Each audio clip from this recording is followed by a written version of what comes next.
খুব ভয় পেতাম যে বাবা সেদ্ধ খেতে হবে, আমার বাড়িতে কোনো রকম মেনটেন হয় না, প্রচুর রান্না বান্না, প্রচুর খাওয়া দাওয়া, প্রচুর লোকজন আসে সবসময়।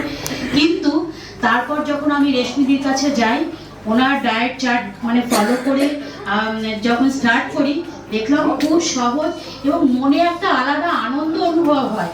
এই যে বাহ্যিক চিন্তা ভাবনা, সেটা থেকেও নিজেকে অনেকটা সরিয়ে আনতে পেরেছি। সবসময় নিজেকে নিয়েই চিন্তা করি, নিজেকে নিয়েই ভাবি, নিজেকে ভালোবাসতে শিখেছি এবং এইটা একটা আলাদা কাজ করেছে আমার মধ্যে। মানে অন্যান্য আনুষঙ্গিক চিন্তা ভাবনা ছেড়ে দিয়ে নিজেকে নিয়ে ভাবার সময়টা এসেছে।